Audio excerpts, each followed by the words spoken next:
ማዘጋጃ ቤታዊ አገልግሎቶችን በማጠናከር የተገልጋዩን እርካታ የላቀ ማድረግ ይገባል ሲሉ የአዲስ አበባ ከተማ ነዋሪዎች ገለጹ። የአዲስ አበባ ከተማ አስተዳደርም አገልግሎቱን ለማዘመን በትኩረት እየተሰራ መሆኑን ጠቁመዋል። ይድነቃቸው ሰማው ነው ያዘጋጀው። ዋለልኝ ታምር ያቀርበዋል። ማዘጋጃ ቤታዊ አገልግሎት ህብረተሰቡ የሚፈልገውን አገልግሎት ተደራሽ ለማድረግና እርካታን በመፍጠር ረገድ ጉልህ ሚና እንደሚኖረው ይነሳል። የህብረተሰቡ የአገልግሎት ፍላጎት እየሰፋ መምጣቱን የሚገልጹት የአዲስ አበባ ከተማ ነዋሪዎችም ይህንንም ለማሟላት የተለያዩ ተግባራት መከናወናቸው ቀደም ሲል የነበረውን ተግዳሮት ለመቀነስ አስተዋጽኦ አለው ሲሉም ይናገራሉ። ከዚህ በፊት እንደዚህ አይነት ቦታዎች ላይ መጉላላት ነበርና አሁን ሲገባ ከእይታው ጀምሮ በጣም ቆንጆ ሆኗል እና 5 ደቂቃ አልቆየው ቶሎ ነው ተጨርሶልኝ ያወጣሁት። በጣም ቆንጆ ነው፣ አሪፍ ነው። አሁን ደግሞ የበለጠ በኮምፒውተር እርስ በርስ ሊንክ ኖሯቸው መስሪያ ቤቶች ምናምን የበለጠ እየቀለለ ቢመጣ ኑሮ ያዘምናል ብዬ ነው የማስበው። ጥሩ ጅምርና ጥሩ አጓጊ ደረጃ ላይ ነው ያለውና ከተማችንም እየዘመነች ነው ያለችው። ይሄ ሲታይ ሁሉም እንደራሱ ንብረት ከማየት አኳያ የሚያጓጓ ደረጃ ላይ ነው ያለነውና ጥሩ ሂደት ነው ያለው።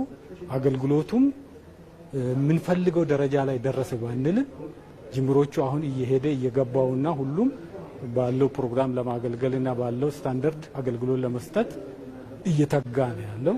ግን ገቺ የሆኑ ሁኔታዎች ይኖራሉ። ያንን ለመፈጸም የሚያዳግቱ የሚያውኩ ጉዳዮች አሉ። አሁን የሚቀረን እሱ ነው። የህብረተሰቡን ፍላጎት ያማከለ አገልግሎት ለመስጠት በትጋት እየሰሩ መሆኑንም ተቋማቱ ይገልጻሉ። አገልግሎት ሲሰጥ የነበረው ኦልድ የሆነ አገልግሎት ነው። ከስተመር ይመጣል። ከስተመሩ መጥቶ ወረቀት ሲጠይቅ የሆነ ነገር ሲደር ያ ወረቀት ይፈለጋል። ምን ጠፋ ይባላል፣ ብዙ ተሰረቀ ይባላል። ብዙ ምክንያቶች ናቸው የሚበዙት። ይሄንን ለማስቀረት በከተማ ደረጃ ራሱን ችሎ ቴክኖሎጂ እንዲለማ ተደርጎ ማለት ነው የኢኖቬሽንና ቴክኖሎጂ ራሱን የቻለ ሶፍትዌር አልምቶ ይሄ ሶፍትዌር በሁሉም ክፍለ ከተማ ሶፍትዌሩ እንዲለማ ተደርጎ ወደ ወረዳም ጭምር እንዲወርድ ተደርጎ ዛሬ መሬት ተቋሙ ላይ ብትመጣ እያንዳንዱ አገልግሎት በወረቀት የሚሰጥ አገልግሎት የለም። ኦንላይን ነው፣ በቴክኖሎጂ ነው አገልግሎት የሚሰጠው። ፋይል የጠፋ እንደዚህ ሆነ ማለት አትችልም። የአዲስ አበባ ከተማ አስተዳደርም ማዘጋጃ ቤታዊ አገልግሎቱን ለማስፋትና የነዋሪውን ፍላጎት ለማርካት ዘመናዊ አሰራር እየተተገበረ ይገኛል ብሏል። የአገልግሎት ተደራሽነት ብቻ ሳይሆን አገልግሎት ማዘመንንም ጭምር ትኩረት አድርገን መስራት መቻል አለብን በሚል የዲጂታል አገልግሎቶችን ጀምረን ለምሳሌ ሲቪል ምዝገባና ነዋሪነት አገልግሎት ላይ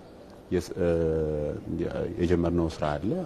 ከዚህ አሁን ከተጀመረው የናሽናል አይዲ ንቅናቄ ጋር ታይዞ አስቀድሞም በነበረው ዲጂታል አይዲን ክሬት ከማድረግ አንጻር የጀመርነው ስራ አለ።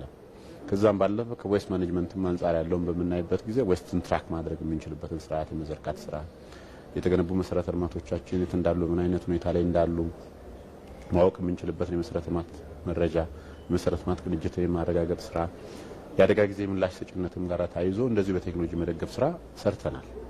እንግዲህ ይህ ስራ በቴክኖሎጂ መደገፍ ብቻ ሳይሆን ወጥነትና ተጠያቂነት ያለው የአሰራር ስርዓት መዘርጋት መቻል አለብን በሚል የተለያዩ የህግ ማዕቀፎችን የማውጣት ስራ ሰርተናል። በቀጣይም የተገኙ ውጤቶችን በማጠናከር የሚፈለገውን ውጤት ለማሳካት እንደሚሰራም ተመላክቷል።